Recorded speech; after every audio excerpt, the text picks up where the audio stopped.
আসসালামু আলাইকুম। Diet freak যে সকল মা বোনেরা আছেন তাদের জন্য একটা দুর্দান্ত কুকিজের রেসিপি নিয়ে হাজির হয়ে গেলাম। তৈরি করে দেখাবো সুগারলেস ওটস কুকিজ। এই কুকিজটা তৈরি করতে আমাদের প্রয়োজন 4টি পাকা কলা। একটি কাঁটা চামচের সাহায্যে খুব ভালো মতো কলাটা ম্যাশ করে নিচ্ছি। কলাটা কিন্তু একদম পাকা হতে হবে এবং মিষ্টি হতে হবে, না হলে এই কুকিজ গুলো কিন্তু খেতে ভালো লাগবে না। কলাটা ভালো মতো ম্যাশ করে নেওয়া হয়ে গেলে এতে 1 চিমটি পরিমাণ লবণ দিয়ে দিচ্ছি আগে থেকে ভেজে রাখা 1 কাপ পরিমাণ ওটস। এখানে আমি কাউহেডের ওটস ব্যবহার করেছি।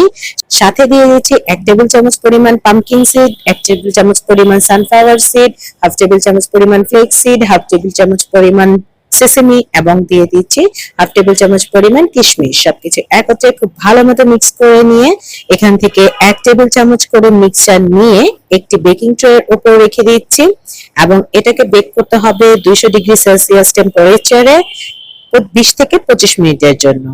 বেক করে নেওয়া হয়ে গেলে এটাকে বের করে একটা কিচেন র্যাকের উপর ঠান্ডা করে দিতে হবে এবং এয়ারটাইট বক্সে ভরে আপনারা 1 সপ্তাহের মতো এটা খেতে পারবেন।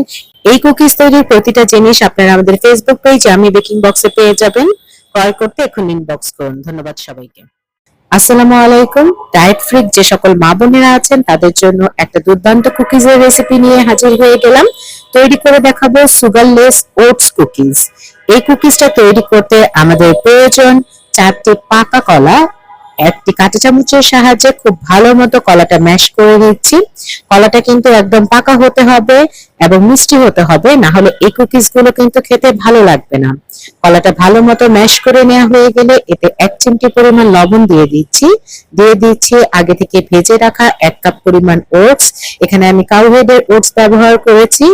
সাথে দিয়ে দিচ্ছি 1 টেবিল চামচ পরিমাণ পাম্পকিন সিড, 1 টেবিল চামচ পরিমাণ সানফ্লাওয়ার সিড, 1/2 টেবিল চামচ পরিমাণ ফ্লেক্স সিড, 1/2 টেবিল চামচ পরিমাণ সেসেমি এবং দিয়ে দিচ্ছি 1/2 টেবিল চামচ পরিমাণ কিশমিশ। সবকিছু একত্রে খুব ভালো মতো মিক্স করে নিয়ে এখান থেকে 1 টেবিল চামচ করে মিক্সচার নিয়ে একটি বেকিং ট্রে এর উপর রেখে দিচ্ছি এবং এটাকে বেক করতে হবে 200 ডিগ্রি সেলসিয়াস টেম্পারেচারে 20 থেকে 25 মিনিটের জন্য।